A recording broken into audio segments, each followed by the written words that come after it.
Саламатсыздарбы балдар, математика пәні 142 сабақ. Бүгін сабағымыздың тақырыбы ішкі жиын. Бұл сабақта сандар жиынының ішкі жиынын құруды үйренетін боламыз. Бірінші есеп суреттерге қара, оларда не бейнеленген, оларды қандай екі жиынға бөлуге болады. Тапсырманы қима қағаздардың көмегімен орында дейді. Суреттерге қараймыз. Мұнда ауа райы құбылыстар жиыны және киімдер жиынын көруге болады. Жиындарға қара, оларға атау бер. Екі жиын элементтерінің ортақ қасиеттерін анықта дейді. Бірінші А жиыны және Б жиыны. А жиыны бір таңбалы жұп сандар, иә? Б жиыны бір таңбалы сандар жиыны. Бұл жерде А жиыны Б жиынының ішкі жиыны болып есептелінеді. А жиынының әрбір элементі Б жиынына тиісті. Яғни А жиыны Б жиынының ішкі жиыны болып табылады. Егер А жиынының әрбір элементі Б жиынына тиісті болса, онда А жиыны Б жиынының ішкі жиыны деп аталады. Яғни ол А жиыны Б жиынына тиісті деп белгіленеді. А жиыны Б жиынына тиісті деп оқылады. Жиындардың қатынасын Эйлер Вен диаграммасы көмегімен бейнелеп көрсетуге болады. Яғни жиын Б жиыны, А жиыны оның ішінде. Яғни бос жиын кез келген жиынның ішкі жиыны бола алады. Келесі жиындарға қара, олардың элементтерін ата. Екі жиын элементінің ортақ қасиеттерін анықта. Жиындардың қайсысы ішкі жиын? Екі жиынның қатынасын яғни мына белгімен жазуға болады. Енді бізде екі жиын берілген. А жиында қыран, бүркіт, сымай. Б жиында қыран, бүркіт, торғай, бұлбұл, сымай. Яғни бұл жерде А жиыны, мына тұрған А жиыны, мына тұрған Б жиыны ішкі жиыны бола алады. Берілген жиын элементтерінен өзің анықтаған қасиеттер бойынша екі ішкі жиын құр. Әрбір жиынның элементтерін жаз, Эйлер Вен диаграммасы көмегімен бейнелеп көрсетеді.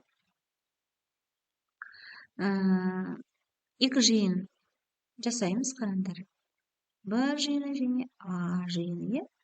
Б жиынында 23, 33, 93, 30, 35. А жиынында 15, 75, 25, 35. Енді Б А жиыны мен Б жиыны қараймыз. Б жиыны С жиыны ішкі жиыны болады. А жиыны С жиынының ішкі жиыны болады, балалар. Жиындарға қара, олардың элементтерін ата. Бізде үш жиын берілген. А жиын Атлант, үнді тұнық, Б жиында жайық, іле, ертіс, шу, С жиында теңіздер, көлдер, өзендер, мұздықтар. Яғни А жиыны Атлант, үнді тұнық, бұл мұхиттар. Б жиында жайық, іле, ертіс, шу, бұл өзендер.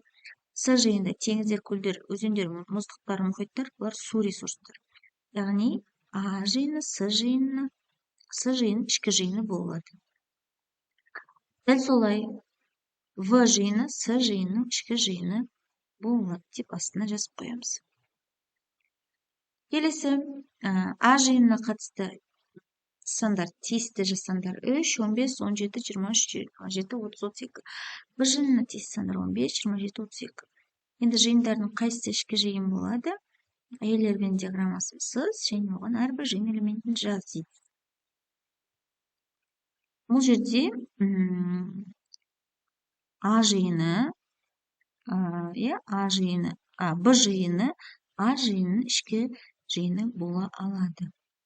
Себебі А жиынында бар элементтер Б жиынында да кездесіп тұр екен, балалар. С жиынындағы элементтер 10, 12, 13, 20, 22, 26, 30, 32, 37, 40, 42. Берілген жиын элементтерін әрбір анықтаған қасиеттер бойынша бір ішкі жиын құр. Эйлер Вен диаграммасы және оған әрбір жиын элементтерін жаз. Екі ішкі жиын құруға бола ма? Енді бұл жерде С жиыны екі таңбалы сандар жиыны, 42, 12, 13, 32, 37, 26, 22. А жиыны екі таңбалы толық ондықтар жиыны. Мысалға 10, 20, 30, 40 деген сияқты. Яғни А жиыны С жиынының ішкі элементі бола алады деп астына осылай жазып қоямыз. екі ішкі жиын құруға болады. Мысалға, былайынан аламыз да. Екі таңбалы сандар жиыны, иә. 20, 10, 40, 12, 20, 22, 26, 30, 32. Бұл жерде екі таңбалы жұп сандар жиыны, иә. В жиыны бұл жерде екі таңбалы тақ сандар жиыны деп аламыз. Дәл осылай А жиыны С жиынының ішкі жиыны болады. Дәл солай В жиыны С жиынының ішкі жиыны бола алады.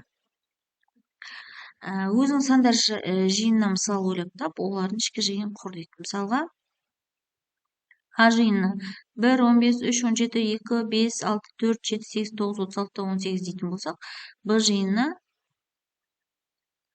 15, 27, 36, 18 сандарын аламыз. Енді А бұл жерде сандар жиыны, Б екі таңбалы сандар жиыны, яғни Б жиыны А жиын ішкі жиыны болады. Яғни Б жиында кездесетін элементтер А жиында да кездеседі екен.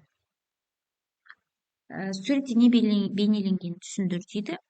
67 көбейтілген 5, азайтылған 160 көбейтілген 2 тең 15, 346 қосылған 48 көбейтілген 4 тең 538. Шашылған 540 қосылған 306 шашылған, бөлінген 3 тең 300, 807 азайтылған 243 көбейтілген 2 тең 321. Яғни бұл жерде табиғаттағы су айналымы бейнеленген екен. Балық аулайтын кемелер портқа дүйсенбі, сәрсенбі, жұма күндерінің әрқайсында 34 тоннадан балық аулап әкелді. Ал сейсенбі, бейсенбі, сенбі күндер 96 тоннадан әкелді. Жексенбі күні демалды. Портқа бір аптада қанша тонна балық жеткізілді дейді. 3 күнде 34 тонна, 3 күнде 96 тонна. Барлығы неше? 34 3-ке көбейтеміз. 102. Бұл дүйсенбі, сәрсенбі, жұма күні әкелінген жүк. Жүктің салмағы 96-ға 3-ті көбейтеміз. 288. Бұл сейсенбі, бейсенбі, сенбі күні әкелінген жүктің салмағы. Енді қосайық. 102-ге 288 қоссақ 390. Бұл бір аптадағы балық жеткізу салмағы. Енді кестеге қараймыз. Кесте бойынша есеп құрастыр, оны шығар дейді.